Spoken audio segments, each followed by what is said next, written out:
দিয়ে দিচ্ছি আন্দাজ মতো হলুদ,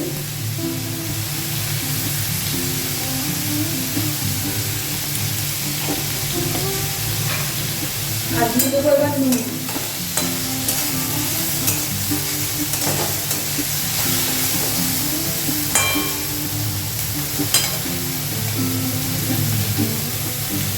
দিয়ে দিচ্ছি আন্দাজ মতো নুন।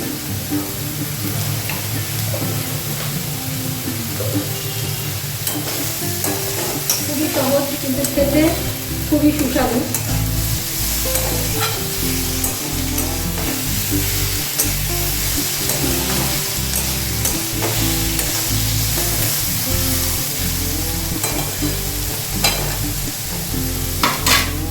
ভাজা ভাজা হয়ে যাক, একটু লালচে মতো, তারপরে ফিরে আসছি।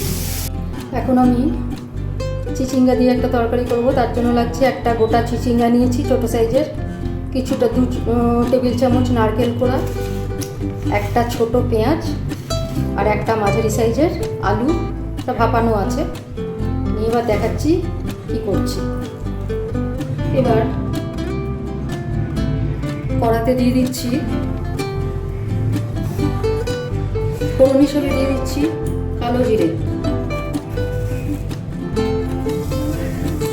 সামান্য কালো জিরে দিয়ে দিলাম। এবার এতে দিয়ে দেবো 2 কাঁচা লঙ্কা,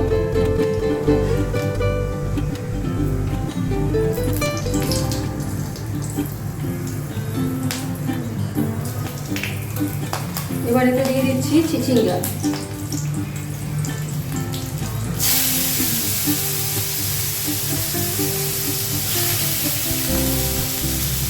চিচিঙ্গা, আলু আর পেঁয়াজ সব একসাথে দিয়ে দিলাম।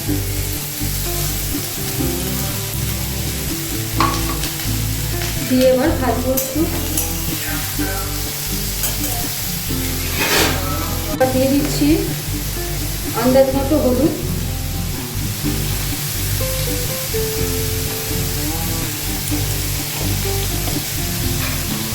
আর দিয়ে দেবো এবার নুন।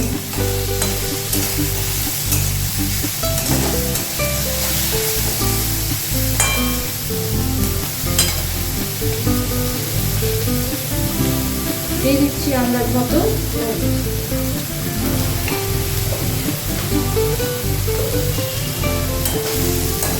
খুবই সহজ কিন্তু খেতে খুবই সুস্বাদু।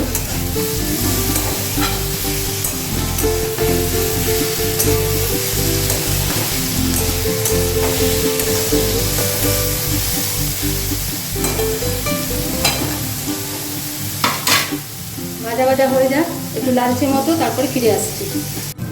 ভাজা হয়ে এসছে। এবার আমি এতে দিয়ে দিচ্ছি নারকেলগুলো।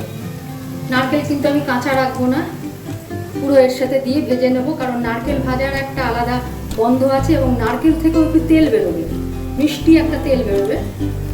এই তেলটা ভালো লাগে, এই তেলটা তো আর মাথায় দেবার তেল নয়, তো সেই জন্য এইবারে নারকেলটা দিয়েও কিন্তু ভালো করে ভেজে নেবো।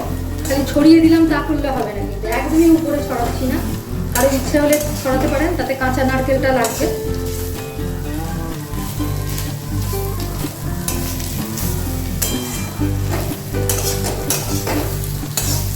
এইভাবে নারকেলগুলোকেও একটু লালচে করে ভেজে নিয়ে নামিয়ে নেব।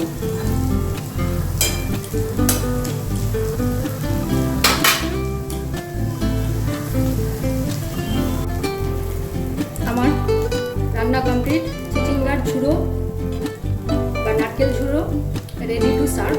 গ্যাস অফ করে দিচ্ছি, এবার প্লেটিং করে দেখাচ্ছি।